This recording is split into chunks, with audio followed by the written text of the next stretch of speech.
Which aspect of the Viking life do you enjoy the most? Drinking beer. Wir haben heute die ganz besondere Freude, Amon Amarth bei uns zu haben, und zwar hier in einem Wikingerdorf. Willkommen, Olafi und Johann. Hey guys, great to have you here, and congrats on the new killer record Beerserker. Thank you very much. Great to be here. Yeah, thank you. It's the first record of Jokke. So, how did he grow into the band? Did he have some influence already? We pretty much broke his spirit right away to make him do what we wanted him to do. Slave. No, it was great. He's great guy to work with, I think. Yeah, and he was with us during the whole Jomsviking cycle, touring cycle. So, you know, we kind of learned to know each other pretty well. And yeah, it's been all good.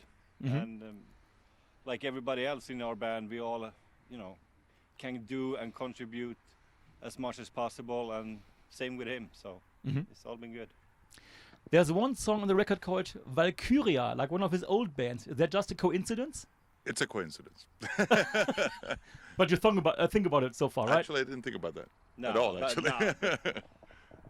Did you think about that? Nah, I didn't think about it like that, but now when he mentioned that, yes. But Why would you mention that? Oh, sorry. no, it has nothing to do with him playing in Valkyria, if you put it that way. But Yeah. But yeah, I mean, we can be nice and tell that it's a tribute. But you won't. Well, today is a good day, so yeah, of course, we made that song to just, you know, a little tribute to Jokke. This time it's not a concept record. So I guess it was a conscious decision, right? Did you want more lyrical freedom? I don't think that it was lyrical freedom we were after. I think it was generally like a creative freedom, because when you do a concept, you have a story, you have to write the music to fit the story, to make it work. And I think we wanted to be like more free creatively, but also maybe not paint ourselves to that specific corner to be the band that keeps doing concept albums, really. Plus also, I think if you're going to do a good concept album, you really need to have a good story done. And we had that for Jomsviking, but I didn't have any ideas like that for this album already. I had a bunch of scattered lyrical ideas. But anyhow, you have some very nice storytelling, like, for example, like on the semi-title track Beerserker at Stamford Bridge.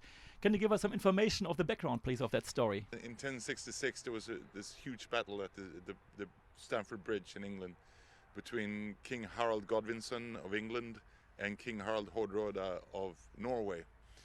And the English surprised the Vikings, and the Vikings had to retreat over the bridge.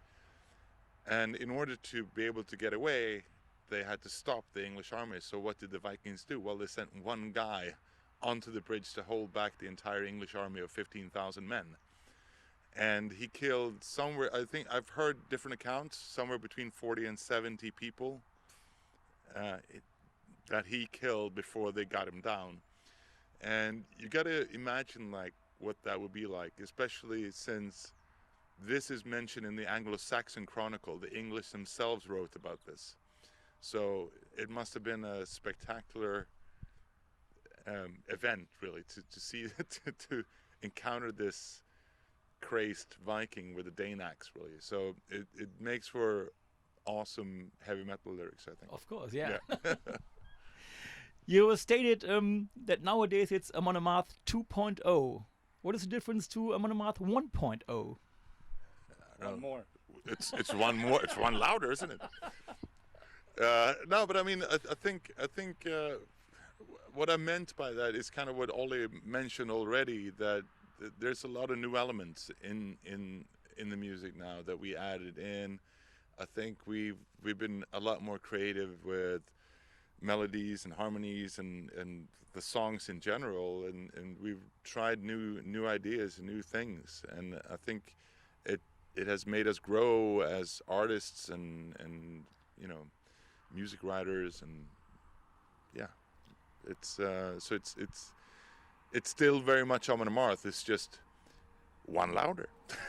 Yeah, I mean, the old fans don't have to be scared. It's not like I something don't different. think anybody has to worry about that. Yeah. But there are a lot of new stuff that hopefully people are going to find very interesting and fun to hear. So it's going to be cool to see what the fans think. And how about clear vocals? Was that an issue at the actual recording, or would that be an issue in the future? Or do you say no, no, and no? No, well, I mean, there are some clear vocals on this album, but not for the sake of having clear vocals. Again, it's ideas meant to create dynamics. It's the same thing as putting those acoustic elements and orchestrations into the songs to create dynamics, to give an extra push for what comes after, and maybe to bring down a little bit and then come back strong. I think, we've always kind of stayed away from clean vocals, but I think as a tool to create, as I said, to create more dynamics, it works, and I think it's pretty cool. I really enjoy those ideas that we put on the album.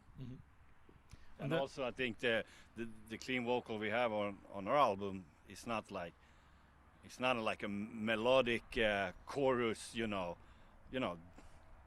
for people who never heard us and probably don't want to listen to us because of this. It's not a big thing now. I mean, it's small pieces. Yeah, not pretentious on the chorus or stuff like that. Yeah. Are you into any games like role playing or battle games and stuff like that? Yeah, Viking battle games like we're doing today. Yeah. But the real ones, not on a PlayStation or stuff like No, that. for real. Real here, yeah. We just want to kill Yeah, people. we've been practicing the whole week now. So we are pumped up and ready to... Yeah, it's a very nice setting here with the Joms Vikings. And you know the guys quite a while, right? Didn't Yeah, you work with them on Summer Breeze some years ago? Well, we've been friends with them since, 2004? 2004, yeah. Because they were on Wrath of the Norsemen, the DVD that we did, and since then we worked with them on several occasions, and they're great guys, good friends. And which aspect of the Viking life do you enjoy the most? Drinking beer. EMP got a limited box, including a shield. So are you involved in those kind of gimmicks as well? I think we are pretty involved in, most of it. Everything that says AMON AMARTH, the band has been involved. So, when it comes to merchandise, stage show, whatever, we're always involved.